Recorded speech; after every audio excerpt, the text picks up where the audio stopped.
What is up, plant people? It is March 17th, 2020, and I'm here with episode 10. Oh man, I'm just so stoked that we made it here. That's really exciting. And I don't know. It's been such a wild ride so far, and it's been so much fun. And I just thank you so much for being along with us for this journey. I've got a special 10th episode with you, and I've been kind of hinting at it on social media a little bit, but I wanted to do something a little bit different today in what my guest is calling the crossover event of the century.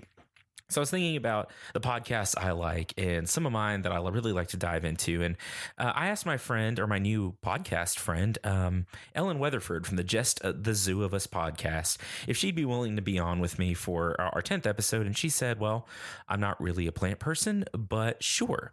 So we came up with something fun that's kind of in the vein of the way she runs her show. So we talked today about relationships between plants and animals, and that's little animals and big animals, as well as carnivorous plants. So something new, something different. It should be a lot of fun.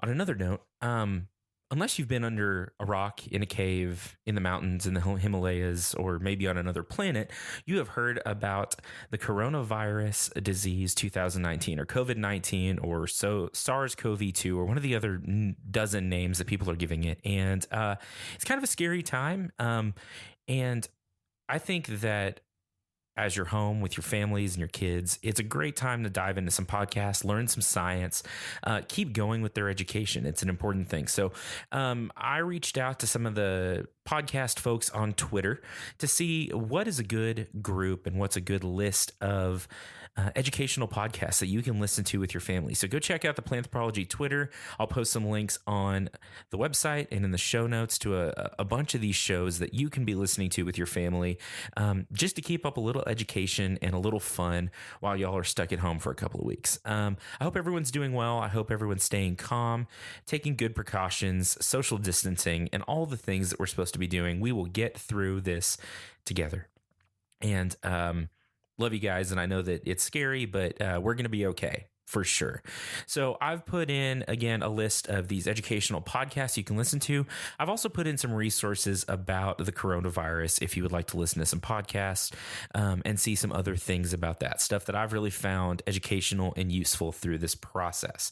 So on to today's business. Again, I already talked about this a little bit, but I was just so excited to talk with Ellen. We had a blast talking. So whether you like animals, plants, or the weird things that are somewhere in between, I think you're going to love this episode. The last thing I want to mention today, the 17th of March, is my guest Ellen Weatherford's 25th birthday. I had no idea when we were recording and when I scheduled this date. It just worked out super well. So happy birthday, Ellen. If and when you listen to this episode, regardless of when that is, go ahead and send Ellen a message and just tell her happy birthday and tell her how great she is and how cool it is to be 25. I was 25 once. A minute or two ago. So it's great. And just happy birthday, Ellen. So I wanted to do something special for that. So in place of our regular happy, jangly, happy together music, you are going to hear the song Super Psyched for Your Birthday by the band The Danimals. And well, you'll see. Enjoy and let me know what you think. Birthday, yes it is your birthday, it's your birthday, yes it is your birthday, it's your birthday, yes it is your birthday, we are super psyched.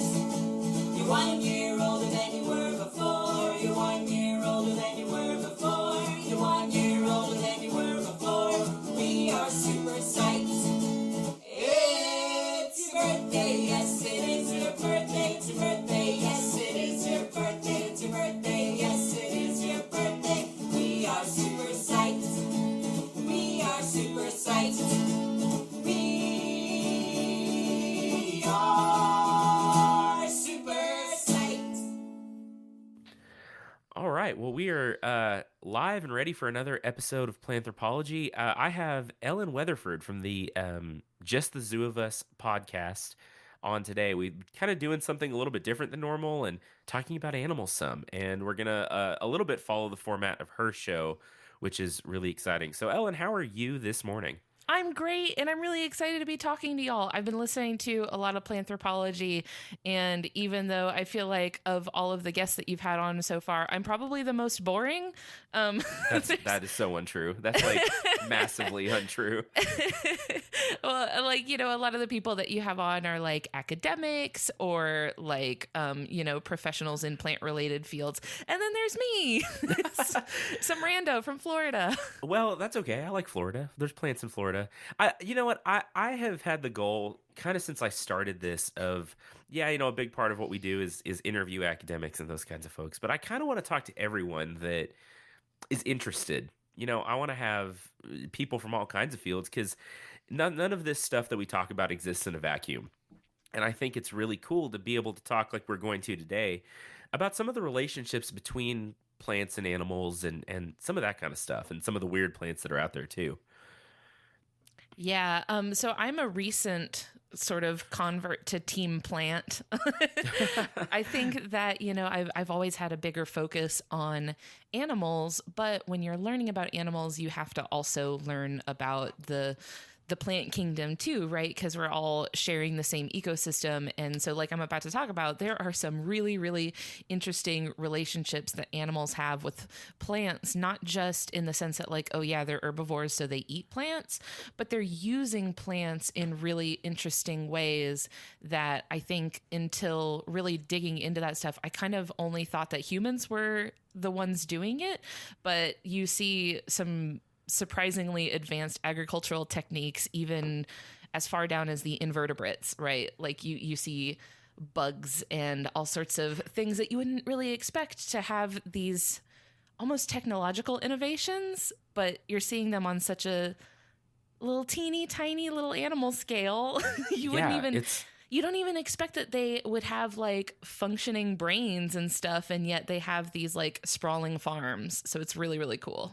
Yeah, it's fascinating. It's fascinating, and I want to get into that. And I know you've done a little bit of research on just some of these commensal and relationships between plants and animals. But before we dive in too much to that, tell me a little bit about your show. Tell our listeners a little bit about your show. I've been listening for a little while now, and I really enjoy it. I'm a plant lover too. I mean, I'm sorry, I am a plant lover, but I'm an animal lover too, and I've just learned so much listening to you and Christian just deep dive into different animals. Oh, I'm so glad to hear you say that. Yeah, so it is usually me and my husband, Christian, and we sit down together, and what we do... Oh, it's called Just the Zoo of Us. I'm sorry, I don't know if that had been mentioned yet. I can't, maybe. I'm not sure. So we sit down together, and each of us, before the show, picks a species of animal that we're going to talk about, except for one time when we talked about tardigrades, and that's like a whole phylum, so we had to like kind of zoom out there a little bit. Right. But usually we talk about a species of animals that we pick, and we do a lot of research and a lot of notes on the animal. And I'm sorry, that was my cat. That's okay. There's a grad student washing his hands out in the hallway, so we've all got stuff.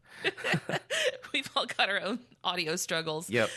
But so we sit down, we do these notes on these animals, and then what we do is we each give the animal a score, a rating out of 10 in the categories of effectiveness, which is physical adaptations that the animal has that let it do a good job of the things it's trying to do, ingenuity, which is behavioral adaptations, which I think I'm going to kind of be talking a lot about today. Right. And then the last one is aesthetics, and that's just the arbitrary, purely opinion-based, what we think about looking at the animal and how nice it is to look at. So that's kind of like the more fun element where we just kind of like spin and give our own sort of personal opinions. And that's probably the one we get the most flack on because that's where people usually disagree with us the most. But so, yeah, that's pretty much the gist of how we usually format talking about an animal on our show.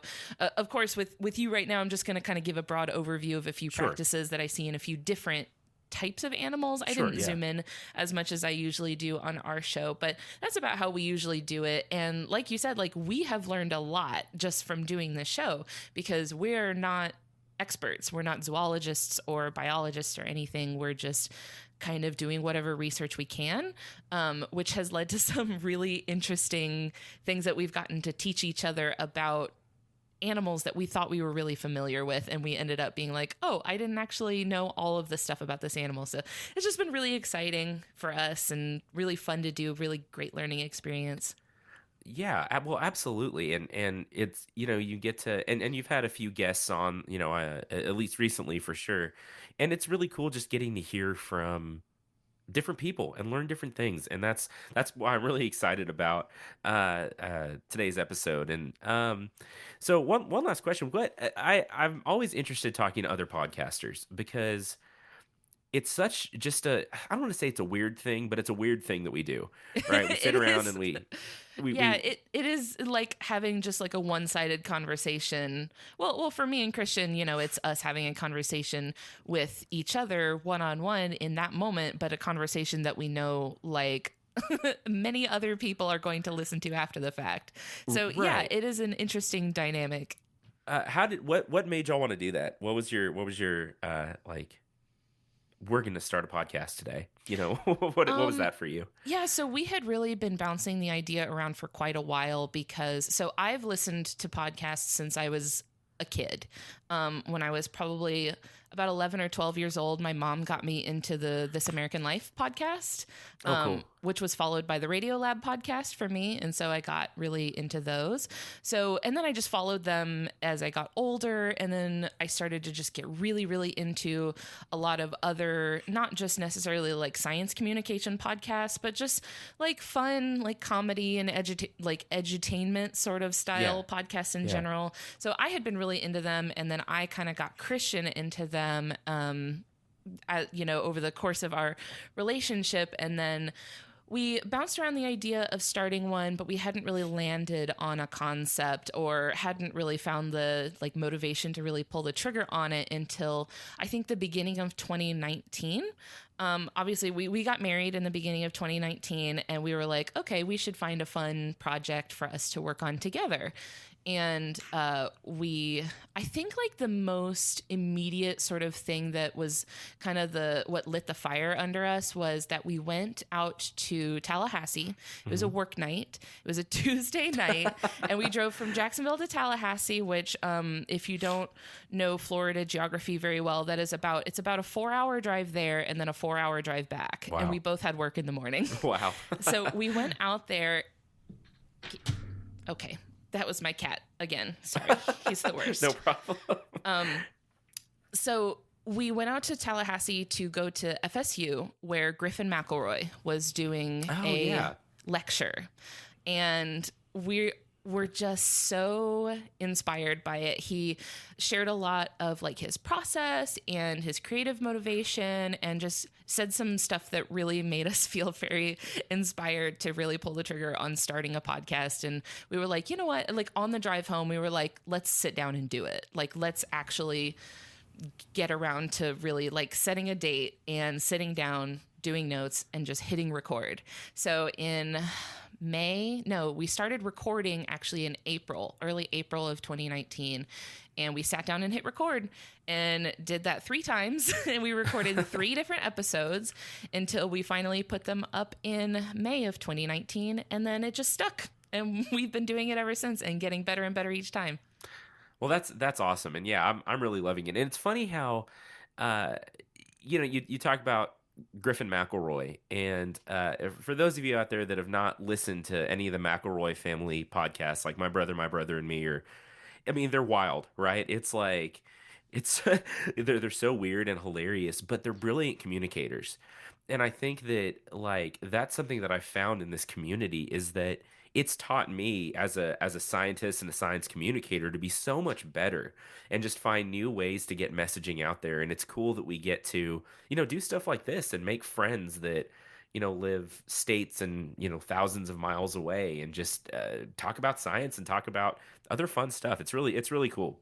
Yeah, I have found it that I've learned so much not just about podcasting or about communication, but just about like how the world works in general, and that was really important to me growing up. Like when I was a teenager and stuff, I would listen to This American Life and Radio Lab, and that was really where I got a lot of like exposure to the world. So I lived in the city called Green Cove Springs in Florida, which is it's about a mile across. And so very small, very rural town, didn't have a lot of sort of perspective on the world outside of Green Cove. And so really just the accessibility of having podcasts that were, free to listen to. I didn't have to pay for them. Right. I could just download them off the internet for free and listen to them. And they just really expanded my worldview so much. So I think that was, I know the importance of it from my own experience growing up. And now I'm really excited because I'm starting to get feedback from people that I get to be that for. Like Right. I get to be that voice that's telling you like about cool things you may not have ever heard of before. And, people, that's like the thing that I think gets me the most fired up is when people give me feedback that say, hey, I learned something today from you. Thank you for teaching me that. I get really excited about that. Yeah, that's super cool. And one more thing before we kind of jump into it, like we've talked about this before just on Twitter or whatever, but I am always still shocked when someone like just randomly comes up to me and is like, hey, I was listening to your show the other day. I'm like, what? Why? Don't do that. Why would you do that? Have a brief panic attack. Oh my gosh. And I have a background, I've spent a few years I'm not working in media, but working with the media through radio and TV and stuff. And for some reason, this is so much more just like personal in so many ways. Oh yeah. That when people say they're listening, I'm like, okay. Okay, I'm okay with this. This is okay. Yeah, it's very like an intimate sort of feeling that you're like, oh my gosh, you like you put in headphones and had my voice beamed into your brain for an hour. Like it does feel weird. And I've had that moment a few times now where I've gone to meet somebody and I've introduced myself like, hi, it's nice to meet you. My name is Ellen. And they go, oh, I thought your voice sounded familiar. And I'm like, and then it gives me a brief panic attack every single time. I just have which is so counterintuitive to like how as a podcaster, a lot of times you just like, you feel desperately like you're begging people to listen to your show. And when they actually do, you're like, oh my gosh, what have I done? No, stop it. Quit. Why are you doing stop. that? I take it back. I take it back. I know. And that's one of those fun experiences that I think we can share as a, community of podcasters. But all right, well, let's jump into the fun stuff of this episode. So tell me what you learned and what you've kind of figured out about plant animal relationships. So like I mentioned earlier, I am not myself like a zoological expert or anything. So as I've been preparing to talk about this, I've done some reading, and most of my reading has been from BBC Earth and National Geographic. Okay. So I just wanted to get that out there, that those are where I'm getting this information from. So the first animal that I really wanted to talk about is damselfish. So damselfish are reef-dwelling saltwater fish, and they eat algae, as many reef fish do. But so something really interesting that damselfish do is that in these coral reefs where they live, they have gardens of algae that they actually actively tend to by biting away chunks of rock and any sort of debris that lands in their garden area. So they take a bite out of this rock or debris or whatever it is. They swim away from their territory outside of their garden and spit it out. And actually, like it's kind of like you're tending to your garden, right? You're like cleaning it up, and what this does is this gives algae more room to grow. Right. But what they also do to make their garden healthy is they also are aggressively territorial, and they will not hesitate to immediately attack anything that threatens their algae. That's fascinating. Yeah, and these are not big fish, by the way. They are like little. So, but they have a big attitude. So they're not afraid to stand up for their algae. So this is a really cool symbiotic relationship in which the fish is protecting the algae, because the algae by itself is not very tough or hardy. It's pretty easy to kill. So the fish is, keeping it alive, and the algae is in turn providing a steady food source for the fish. Wow, that's really cool. And that, that kind of sounds like a lot of gardeners I know too, that they're, aggressive about protecting their plants in their garden. But no, Or- that's yeah, that's like so fascinating. that's That, something again, you have to do. Like you have to protect your garden from pests or from, any sort of outside invader that would come and threaten your plants. Yeah. And so the damselfish are doing the same thing, which is it's pretty funny to watch because they're very small and it's funny to watch them kind of puff themselves up. well, and like as you're talking, I'm like making a list on a sticky pad of like things I need to YouTube later.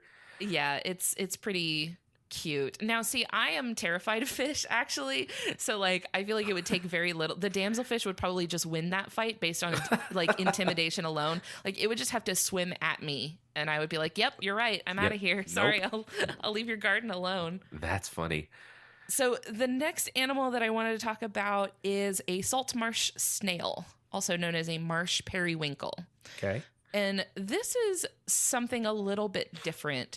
So the marsh periwinkle, it does hang out in like salt marsh cordgrass. And what it does with this cordgrass is really, really interesting. So snails have this structure inside of what I guess you would call their mouth.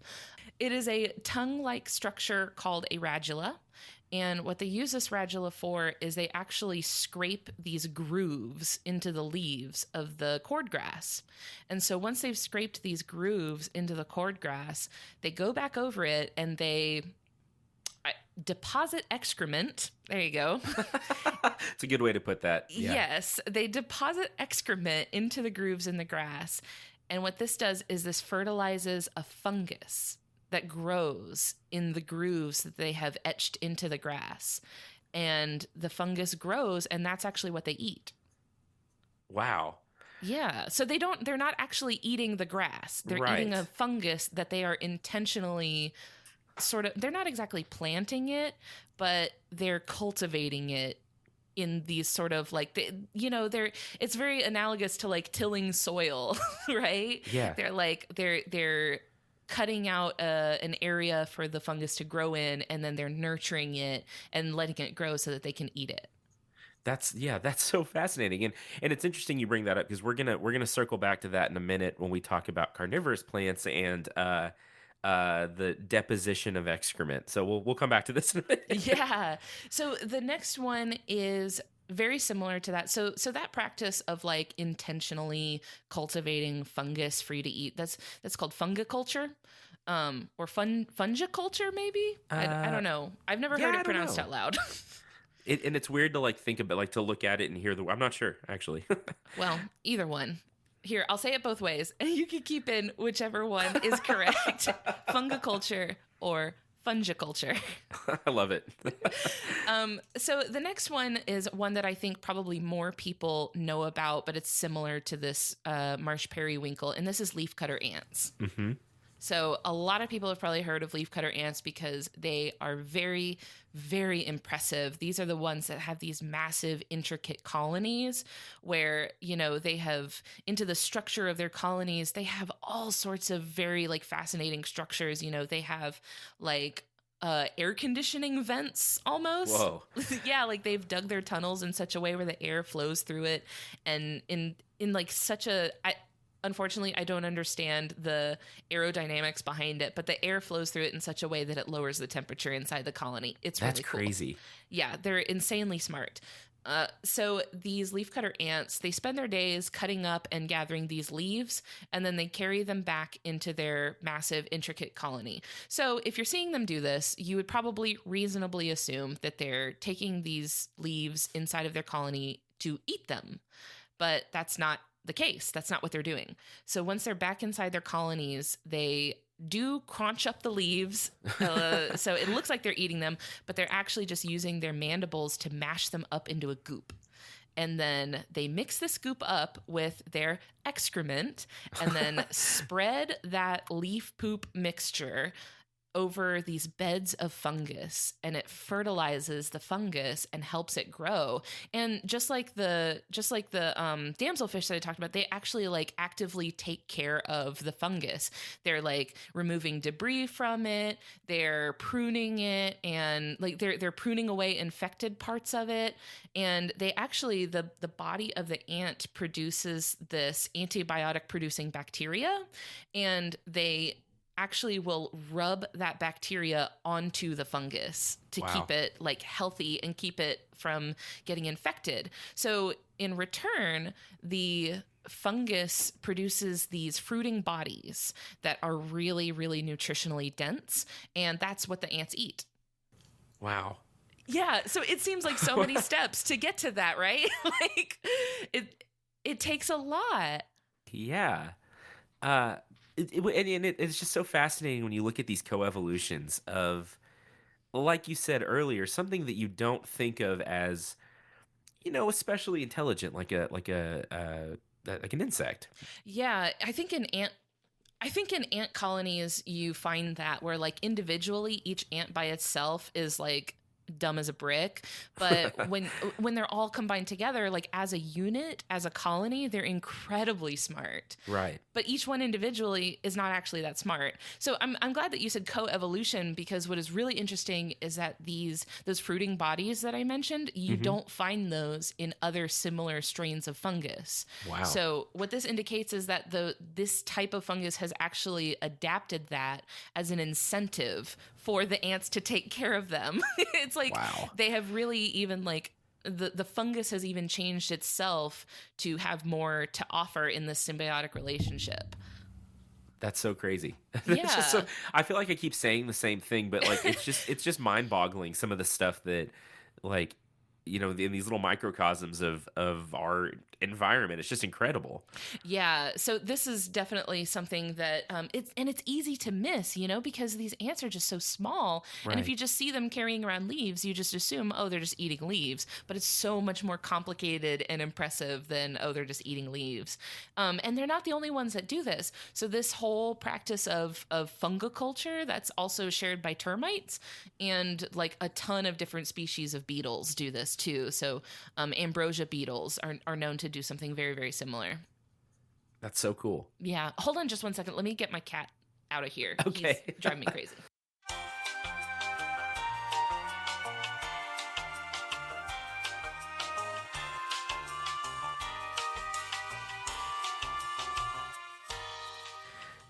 No, but that's so fascinating that, you think we think about a lot, especially in agriculture, of how I think we're real quick to like lump insects and other things into like pests, beneficials, and that's all there is, right? Like, Yeah. if it attacks your crop or it doesn't, and that's all. But there's these really nuanced relationships between different like things that have nothing to do with us. That's almost the craziest thing for me to think about. That like we're so it's hubris or just whatever as humans that we're like, well, if it doesn't harm us or hurt us, then whatever. But there's all these relationships that have absolutely zero to do with us, except that we get to observe them.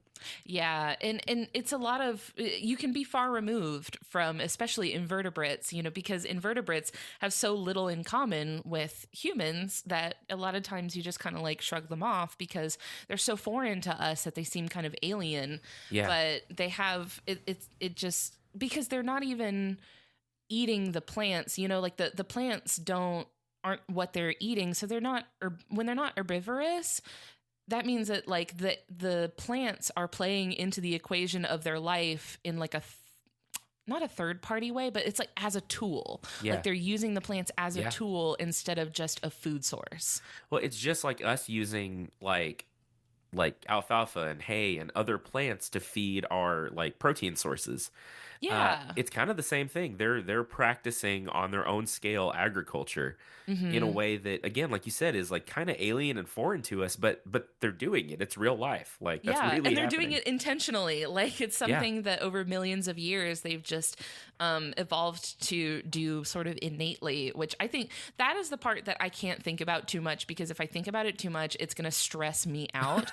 Is how like an ant that by itself has no sort of like problem solving solving or critical thinking capabilities. But if you get enough of them together, they can accomplish just like insanely complicated things. That's the part that I cannot deal with. Like, that's the part that just starts to like blow my mind if I think too much about it.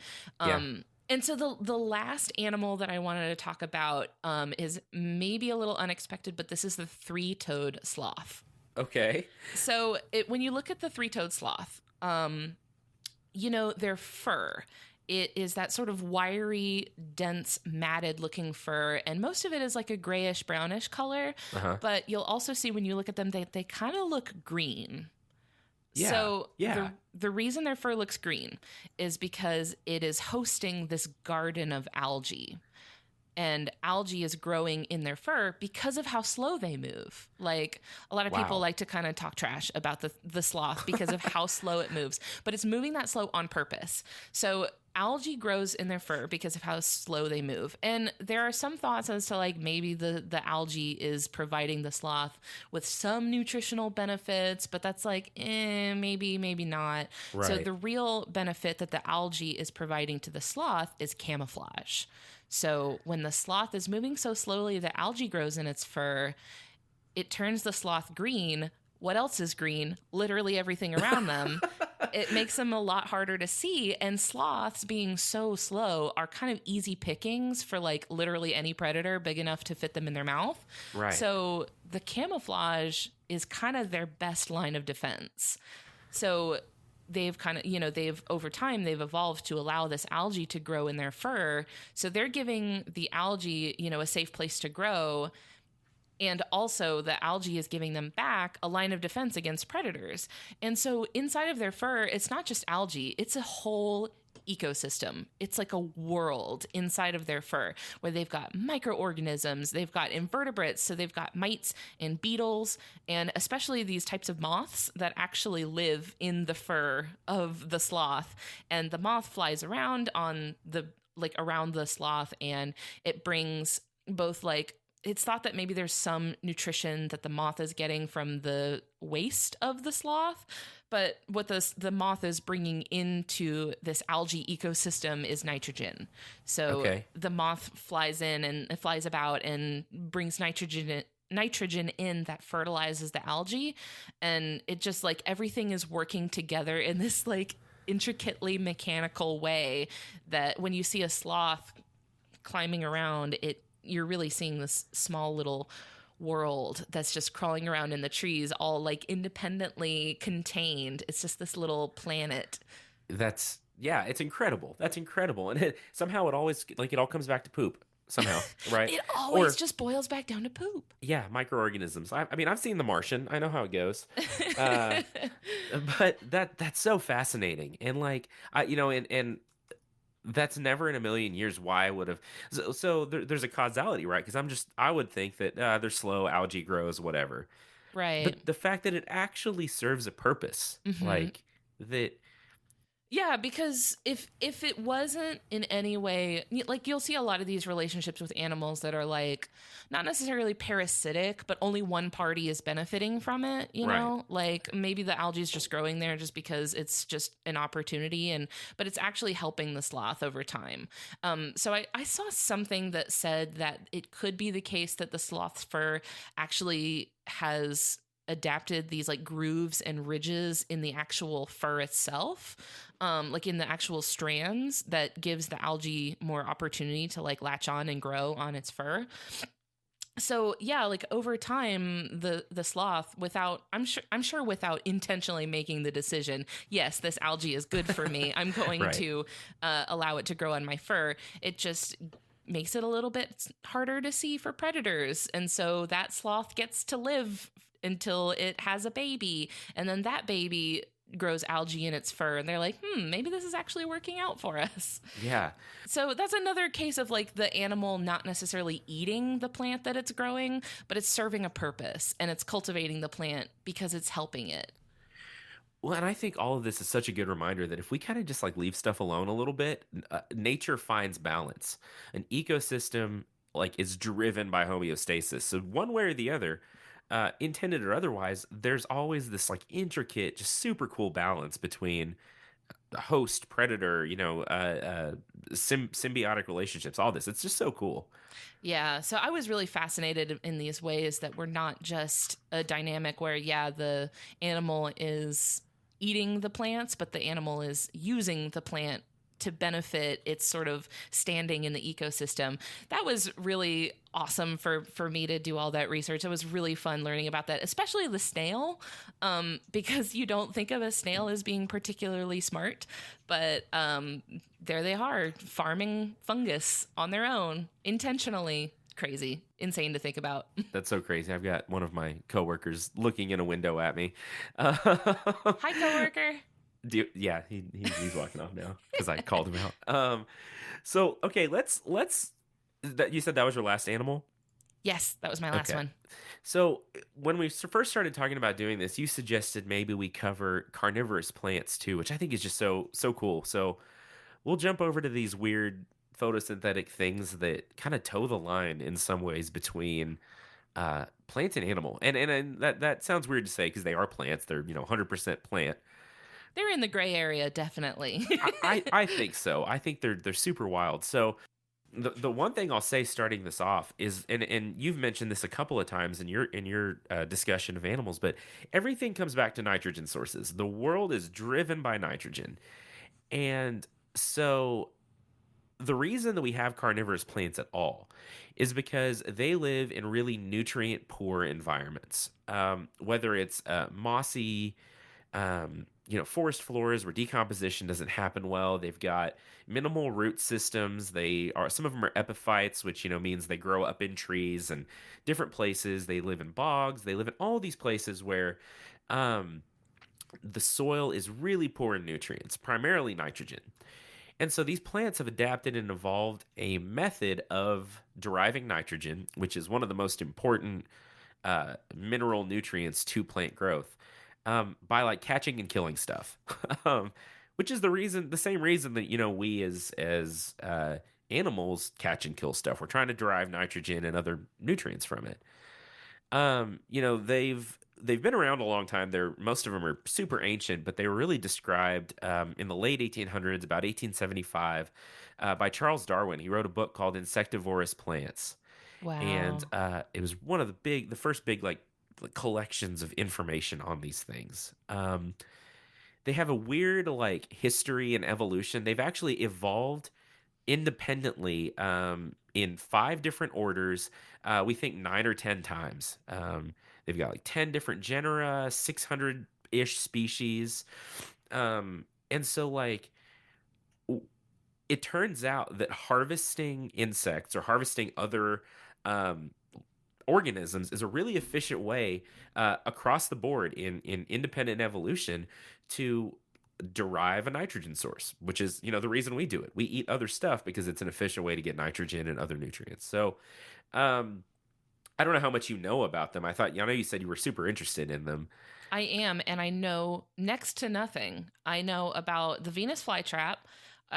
In that I'm aware it exists, and I know a little bit about its capture mechanism, and then I'm aware of the pitcher plant, and those are the two that I'm just kind of I'm aware of how they work in the sense that I know how they catch the prey, but that's the end of my knowledge. Okay. Well, no, and that's I'm glad you say that because that is honestly what most people think when you say carnivorous plant, everyone's thinking, oh yeah, Venus flytrap, right? Or the monkey paw or any other pitcher plant that gets sold in garden centers and people have in their houses and all of that. It turns out that so there's 5 different categories that these plants are typically broken down into. There's pitfall traps, which are pitcher plants, flypaper traps, snap traps, which would be like your Venus flytrap, bladder traps, and lobster traps. Oh my gosh. Or eel traps. So there's super, and the more I dug into it, the more it freaked me out a little bit. You've seen Little Shop of Horrors, right? With it's an old movie where there's a monster plant that this guy grows. I haven't seen it. I'm so sorry. I'm a small baby. Oh, that's right. I forget that I'm old. No, I'm just an infant child. So, well, your homework is to go watch. It's really funny. But anyway, so the whole premise of this movie is that he gets this plant that turns out to, it kind of looks like the piranha plants from Mario, that Now like eats that, people. okay, now you got me. Yeah, So if you think of a piranha plant, you've pretty much, the plant's named Audrey. So if you think of a piranha plant that's the size of, a school bus, you've got Audrey from Little Shop of Horrors, I love and her. it's hilarious. Anyway, but that's what people think, right? Because of pop culture, they think of something that's a snap trap that like essentially looks like a mouth that eats something. Yeah, and I always, since like for the longest time I had never actually seen one in person, and I had only seen them in like cartoons and video Right. games and stuff. I assumed they were enormous. Oh yeah, I no, they're thought they tiny. were huge, but no, they're and then when I saw one in real life and it's like the size of like the tip of my thumb, I was like, oh, they eat bugs. Bugs are not that big. They don't actually Yeah. have to be that big. Yeah, well, no, and it's funny because it's almost disappointing the first time. You're like, oh, is this it? Really? Like, I was thinking, This is the Venus flytrap. It's like 2 inches long. I was thinking bear trap, but yeah, no, and so that's it's really interesting because they have these cilia, these little hairs on the edges of their leaves, that kind of weave themselves together and trap the insect. But if you look at the two halves of the leaves, the pads, they have these little trigger hairs, and an insect actually has to touch two of them. So they'll walk across it, they will grab, they'll put their foot on one, they'll put their foot on another, and then that trap snaps closed. But they're actually designed or evolved to have pretty fairly large gaps between these leaf hairs or these leaf tips that weave together. So insect, because once it closes the pad, that's it. It knits together, it digests the plant, and it digests the insect, produces a new pad. So they don't want to catch tiny, tiny little insects that don't provide a lot of nutrition. And so there's actually gaps big enough that most really, really small insects, think like fruit flies or tiny little ants, can escape. But larger insects that actually make a good meal, so to speak, don't. Because it's all about efficiency, right? They're in places where they do photosynthesize. They are photosynthetic plants, but it costs a lot of energy to digest these insects. So they want to make the most out of every catch that they can. Which I think we see in animal predators too, right? Like, Yeah. Sometimes it's just not worth it. yeah, and they may get one meal every couple of weeks, so they want the biggest, most efficient meal they can, right? So there's prey that they will go after, and there's prey that they won't. So that's one kind, is these snap traps, which I think is what most people are familiar with. The most common ones are these pitfall traps that are pitcher plants, and essentially they look like a pitcher or like a stomach almost. And there's some that grow out of the ground. There some that are epiphytic that hang their pitchers, like monkey paw is one of the most common ones that I think people see a lot. But essentially they produce a sugar water that attracts insects. They kind of wander on there. They fall in. It's essentially like falling into a stomach where there's digestive juices and they're broken down and absorbed by the plant. It's almost a little like gruesome, right? It's a little ghoulish that they're attracting insects and digesting them alive. I know, it's devious. Yeah. Yeah. This is the most like sinister plant. Oh, absolutely, yes. And it's interesting because you were talking about depositing excrement. There is a pitcher plant that has developed this relationship with a little rodent in the rainforest, and I can't remember now what the name of the rodent is. I'll probably put a little aside in with the species name. But essentially, it produces these sugary substances instead of down in the pitcher, up around the rim of the plant, just under what we would consider a lid. And so this rodent comes up and laps up or drinks the sugar water and then deposits excrement down into the pitcher of the plant. And instead of having to catch insects, it uses that as a nitrogen source. So it's developed this symbiotic relationship with this rodent. Where it provides the sugar, that source of carbohydrates, and in return gets nitrogen in sort of a passive way. This pitcher plant has all of its bases covered. Yeah, they've got it figured out. They have so many like dietary options. Oh yeah, yeah, and so they've got to figure out, and when I say the plant thought this or did this, obviously I'm, Just natural selection did this over millions of years. right, right.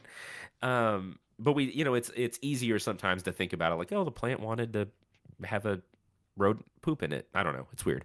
Well, you can think about things like in terms of like, yes, the plant wants this because this is what's beneficial to the plant, even though the plant might not be like having conscious thoughts about, yes, I want that thing. Like, Right. It wants in a more like zoomed out conceptual way. Right, for sure. Well, so there's a couple other types of carnivorous plants that I wanted to mention just real quickly. Just kind of watching the time. I won't ramble as much as I normally do. But there's some that are called flypaper traps. And one common example of this is called a sundew, a drosera. And I don't know if you've seen these, but they have these long, like, tentacle-like leaves that essentially look like they have little sticky lollipops on them. Oh my gosh. It almost looks like if you were to think of like an octopus's tentacle that has little suction cups, except they're like facing all directions, right? Okay, I'm looking at a picture of it now. It's kind of wild looking, isn't it? It's very complicated to look at, but it's very psychedelic. It is. And so they just put like on the tips of those little antennae looking structures, the little bead that you see there, the little clear drop is sugar water. It's sugar water. And so a fly comes up and it's like, hey, this smells good. I want to, or an insect comes up, I want to, drink this. And then it essentially gets stuck. And then the leaf of the drosera slowly curls up around that insect and digests it kind of in place. That's so horrifying. This horrifying. Is like some Artax style, like the pit of despair or whatever, like the mud pit that the horse gets stuck in at the beginning of the Never-Ending Story. Oh my gosh, yes, exactly. the swamp of sadness. Yeah. See, we're talking the same language despair. here. I just made that up. No, that's a good one too.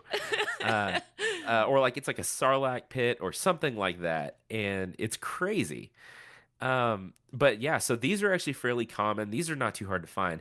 The two that are really interesting that you're not going to see in the industry very much because they're mostly aquatic are bladder traps or bladder warts and lobster pot traps. So bladder traps are pretty much what they sound like. It is a bladder that has a small opening that has a hinged door that actually creates a vacuum. And so it actively pulls water down into the bladder of this plant. It's an osmotic potential kind of thing, but it's actively moving water through the bladder of this plant. And essentially, invertebrates and other, algae, different kinds of things get literally sucked into the plant by active movement. And then the little door closes and they get digested. Oh my gosh. So that is very similar to the feeding mechanics that we've talked about some aquatic predators. Right. So what's interesting is that if you're trying to catch something in your mouth underwater, if you just push forward in the water, you could push the water forward with you, which then pushes the prey away from you.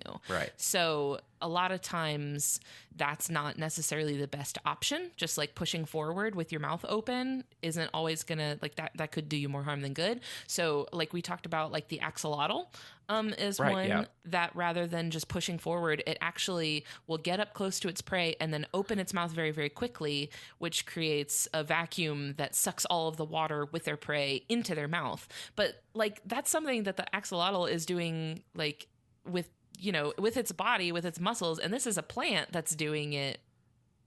That's really it. That's mind blowing. It's crazy. They essentially make an ion gradient and just actively through like, I don't know, aggressive osmosis, like move water through the plant. It's pretty crazy. And then the last one I'll mention, and these are not super common, but it's called a lobster pot trap. And it's pretty much exactly what it sounds like. There's an opening that prey will, it's kind of like a funnel-shaped leaf that prey will swim down into and to try to, either escape or get some kind of nutrition. And then there's inward-facing hairs that keep the insect or the prey from swimming back out. So essentially, they go in one direction and get trapped and can't get back out. Um, Wow. it's crazy. Crazy, crazy stuff. Because, like, and what's funny, and I wanted to mention this as I was doing some research on this, I just Googled carnivorous plants to try to find a couple of resources. And one of the top questions on Google is, can a carnivorous plant eat a human? Well, Technically, yes. I mean, if the human was like, I don't know if it's too brutal for the show, but like if the human was like divided up into insect-sized pieces, maybe. Sure. Yeah. Or if they somehow got like, if you think about like prehistoric megaflora, there probably were some of these plants at some point in our history, since they are fairly primitive plants in some ways, in terms of roots and a few other stuff, that they probably could eat. I'm not going to say megafauna, but things that are bigger than an insect. I've seen videos of little frogs getting caught even now by Venus flytraps and stuff like that. And back in back in, prehistoric times, insects were that big. Like Yeah. you could have seen like dragonflies the size of your arm, like bugs were huge back Yeah. then. So I'm sure that with bugs being that big and insects being that big, that probably also translated to a plant big enough to eat it. Yeah, exactly. And we talk about a lot that, evolution's an arms race in a lot of ways. And if a plant has to be big enough to eat its prey, it'll figure out how to be big enough, so to speak, or evolve in a way so that it's big enough. I think it's just really fascinating. And it, if you think about it too hard, can keep you up at night a little bit. But so Yeah, I have I have to kind of remind myself, like, don't dive too deep. It's okay, leave it alone. yeah, just don't think about it too hard. But yes, to all the Googlers out there that have made this their top question, you don't really have to worry about it because these plants are generally pretty small. But technically, yes, if you somehow manage to fall your way into a pitcher plant, it could eat you. So just don't keep an eye out. I don't know. Don't be too distracted by sugar water that's down in a giant pitcher somewhere. But so that's pretty much what I had. But yeah, no, I'm glad you came up with that idea to talk about carnivorous plants because they're wild. I feel like this has been a very enriching exchange of information. I feel like because my idea was that like I would come in and represent the animal kingdom, and then you could represent the plant kingdom, and it's just the crossover event of the century. And because like I feel like carnivorous plants are that sort of gray area where you're like they're kind of bridging the gap between the animal and plant kingdom. So it's at that point where you're like, what counts? Yeah. Oh, yeah. And the more you study about different species and different genera, the less any of those words actually mean anything, right? Like the more like there's so much more gray area out there the deeper you dive into biology than we realize. And it's just kind of fun to get to talk about some of these things that toe that line just a little bit. I actually, within the last 7 days, had to Google for myself whether an anemone was an animal or a plant because I could not remember, and they are an animal, and Okay. that surprised me. Well, yeah, I don't think I could have pulled that off the top of my head either. I'd have been like, I don't know. They're No. weird little. Yeah, so there are a lot of animals that start to toe that line between animal and plant as well. So Well, no, that's super cool, and I really appreciate you coming on and chatting with me about this. It's for me, it's been super interesting. I've really enjoyed this. me too. Thank you so much. I've really enjoyed this. This has been a lot of fun. So I'm really grateful for the opportunity. So to kind of wrap up, plug your stuff. Let me know, or let our listeners know where we can find you, how often you release episodes, merch, whatever else you want to talk about. Oh, yeah. So once again, our podcast is called Just the Zoo of Us. It is a clean, family-friendly, safe for work podcast, except for when we talk about like predation and reproductive habits and stuff like that. Sure. Nothing graphic or anything, but I think you'd be safe listening to it at work or around kids. We're available on like all the major podcatchers. Shouldn't be too hard to find us. We have a website, justthezooofus.com, that should point you in all the right directions. We are on Facebook. We have a Facebook group that's pretty lit. I know It's so you much are fun. in it, and it is a lot of fun. We are on Twitter, and we're also on Instagram. I will admit that I'm less active on Instagram, so Twitter and Facebook are probably the best ways to find us. Yeah, that's about it. I think just come hang out with us in the virtual space and talk about animals with us. Oh yeah, absolutely. So plant people, go be animal people. You will not regret listening to the show. I promise. And Oh, as an animal person, I have enjoyed being converted to being a plant person. Oh, that's like the best feedback I could possibly get. I really appreciate that. That I'm a crossover. I wouldn't say no. So I haven't left the animal crowd behind in favor of the plant realm, but I've definitely been brought around. Very cool. Yeah. Well, thank you so much again for being on. I really enjoyed it, and I can't wait for people to hear this here in a few weeks. No problem. Thanks so much. Well, we may not have completely converted Ellen to a plant person yet, but we'll keep working on it. There's still time and more episodes and more fun to have. Hey, thanks again so much for listening. It's because of you that we're at episode 10 and we can keep doing so much fun stuff. We've got great content coming up for you over the next few months. I'm still recording new stuff. I'm just so excited about the future of Planthropology. Find us on social media at Planthropology, Facebook, Instagram, Twitter. If you're interested in contributing to the show, look us up at patreon.com/Planthropology. Any feedback you can ever give is so much appreciated. It means a lot, and I love to hear what you think. Again, make good choices, be safe out there, take care of your families, and just, you know what? Just enjoy the time you have with your kids and your spouses, and even if it's just time by yourself with a cat or a dog or whatever else. I hope that you can use the time wisely and productively and listen to all the fun podcasts. Find more info in the show notes and on the website, and we'll see you on social media. Y'all are the best. See you next week with some plant questions and answers with yours truly.